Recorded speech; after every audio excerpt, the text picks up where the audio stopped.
자, 여러분들이 기다리고 기다리시던 카카오 네이버 개발자들한테 좀 조언을 받은, 좀 조언 구했습니다. 조언을 받은 백엔드 개발자 로드맵을 시작해 보도록 하겠습니다.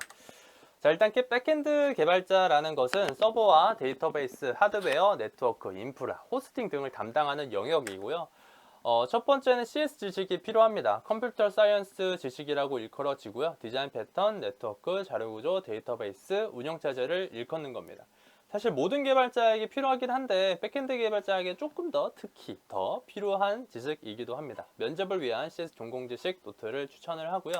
두 번째는 알고리즘입니다. 사실은 그 클라이언트와 서버랑 비교를 하면은 클라이언트의 자원보다는 서버의 자원이 훨씬 더 크죠. 그렇기 때문에 서버에다가 복잡한 로직을 몰아놓고요. 그리고 정제된 데이터, 그러니까 이런 복잡한 로직을 기반으로 해서 만들어진 정제된 데이터를 클라이언트가 이렇게 받고 프론트엔드에서는 그걸 기반으로 화면을 뿌려주는 일을 담당을 합니다. 보통은. 그래서 백엔드는 복잡한 로직을 많이 다루고요. 그리고 그런 복잡한 로직을 빠르게 처리할 수 있는 알고리즘은 핵심입니다. 그래서 백엔드 개발자한테는 특히나 알고리즘이 중요하고요. 그리디, DP, 브루트포스 등을 의미를 하고 추천하는 강의로는 인프런의 10불불 코딩 테스트 강의, 10불불 10주 완성 코딩 테스트 강의를 추천을 하고, 그리고 책으로는 프로그래밍 대회에서 배우는 알고리즘 문제 해결 전략, 종만북이라고 알려져 있죠? 이걸 추천을 합니다. 자, 스택입니다. 사실은 저는 백엔드 개발자 하면은 자바 그냥 하시라고요. 그러니까 모든 언어를 모른다고 했을 때, 나 지금 백엔드 개발자 하고 싶은데 뭐 어떤 언어를 배워야 하냐라고 했을 때는 저는 자바를 추천합니다. 왜냐면은 취업 시장이 커요. 네, 그래서 자바로 하시는 게 훨씬 더 쉽고요. 물론 자바는 조금은 자바스크립트나 파이썬보다는 조금은 어려운 언어긴 하지만 뭐 그래도 취업 시장이 크니까 네. 저는 자바를 일단 추천을 하고, 그래도 나는 자바스크립트와 파이썬을 하겠다라고 했을 때를 대비해서 이렇게 설명을 하는 거고요.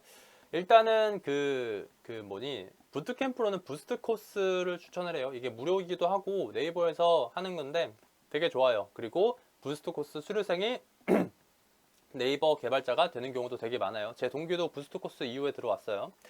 자, 자바는 자바 웹 MVC, JPA, OS 또 다 하셔야 돼요. 그러니까 자바 JPA까지 다 해야 돼요. 그러니까 MyBTS, CoreDS를 다 하셔야 된다라는 의미입니다. 자바 강의로는 김영환의 인프런의 김영환의 실전, 스프링부트와 JPA 활용 1과 2가 있거든요. 그거 추천을 하고요. 웹 MVC나 OS 같은 경우는 무료 강의도 되게 많아서 그 부분을 들으시는 거를 추천을 합니다. 자바스크립트로는 노드.js를 당연히 하셔야 되고, 여기서 조금 딥하게 하셔야 돼요. 그러니까 실행 컨텍스트, 이벤트 루프, 뭐 디자인 패턴, 뭐 V8 최적화 기법 이런 거 다 아셔야 합니다. 당연히 타입스크립트도 아셔야 되고.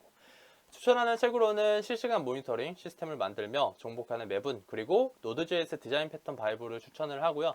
파이썬 같은 경우는 나도 코딩이라는 유튜브 무료 강의를 추천을 합니다. 그리고 파이썬 같은 경우는 장고, 패스트AP 등을 하셔야 됩니다. 제가 파이썬은 저도 파이썬은 어느 정도 하는 편인데 파이썬은 그래도 자바나 자바스크립트만큼은 몰라서 딱 이 정도까지밖에 추천을 못하겠어요. 네, 그리고 파이썬 코딩의 기술이라는 책을 추천을 합니다.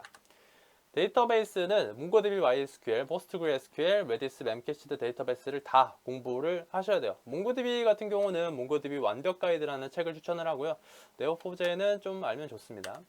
다섯 번째는 당연히 뭐 클라우드 서비스 하셔야 되죠. AWS, NCP, 네이버 클라우드 플랫폼, 헤로쿠 클라우드 서비스를 한 번쯤은 하셔야 되고요.